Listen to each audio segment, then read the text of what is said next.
Suatu ketika di depan sebuah rumah terdapat sebuah tong sampah yang terbuka.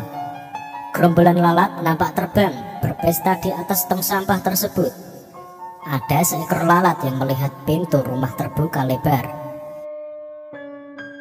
Si lalat itu langsung menuju sebuah meja makan yang penuh dengan makanan lezat.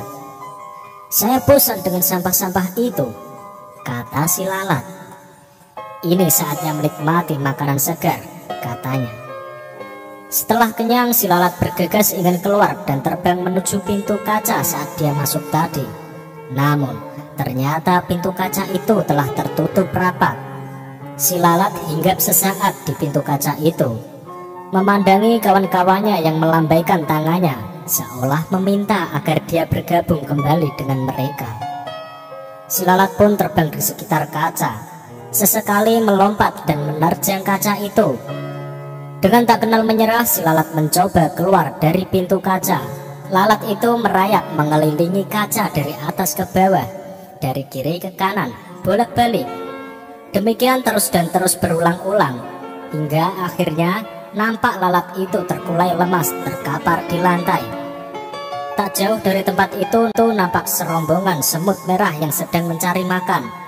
Dan ketika menjumpai lalat yang tak berdaya itu, serentak mereka mengerumuni dan beramai-ramai,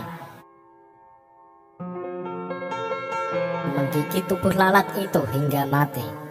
Kawanan semut itu pun mengangkat bangkai lalat yang malang itu menuju sarang mereka. Dalam perjalanan, seekor semut kecil bertanya kepada rekannya yang lebih tua, "Ada apa dengan lalat ini, Pak? Mengapa dia sekarat?" Semut yang lebih tua menjawab, "Oh, itu sering terjadi. Ada saja lalat yang mati sia-sia seperti ini. Sebenarnya mereka ini telah berusaha. Dia sungguh-sungguh telah berjuang keras berusaha keluar dari pintu kaca. Namun ketika tak menemukan jalan keluar, dia frustasi dan kelelahan hingga akhirnya jatuh sekarat dan menjadi menu makan malam kita." Semut kecil itu manggut-manggut, namun masih penasaran dan bertanya lagi, "Aku masih tidak mengerti. Bukannya lalat itu sudah berusaha keras? Kenapa tidak berhasil?" Masih sambil berjalan dan memanggul bangkai lalat, semut tua itu menjawab, "Lalat itu adalah seorang yang tak kenal menyerah dan telah mencoba berulang kali.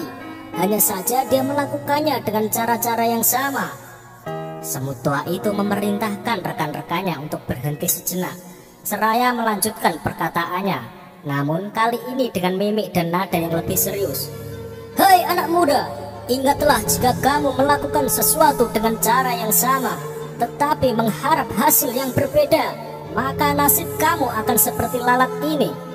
Para pemenang tidak akan melakukan hal-hal yang berbeda, tetapi mereka hanya melakukannya dengan cara yang berbeda.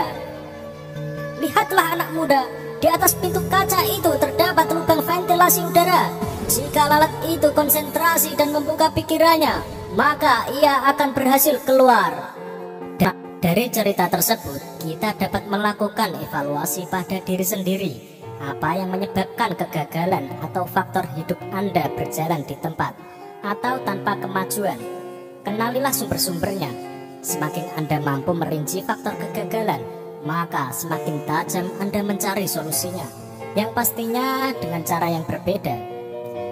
Pada waktu John F. Kennedy kalah dalam suatu pemilihan untuk merebutkan kursi calon wakil presiden Amerika pada tahun 1956. Dalam kegagalan tersebut, dia tidak putus asa dan tidak berhenti, tetapi sebaliknya ia berkata, "Sekarang kita sudah mengetahui kesalahan-kesalahan yang kita perbuat dan mengetahui apa yang harus kita perbuat untuk menang pada pemilihan yang akan datang. Kita akan melaksanakan pekerjaan yang besar itu lagi." Dan akhirnya pada pemilihan tahun 1960, Kennedy memenangkan. Bukan lagi wakil presiden yang ia menangkan, melainkan ia memenangkan sebagai presiden termuda Amerika Serikat.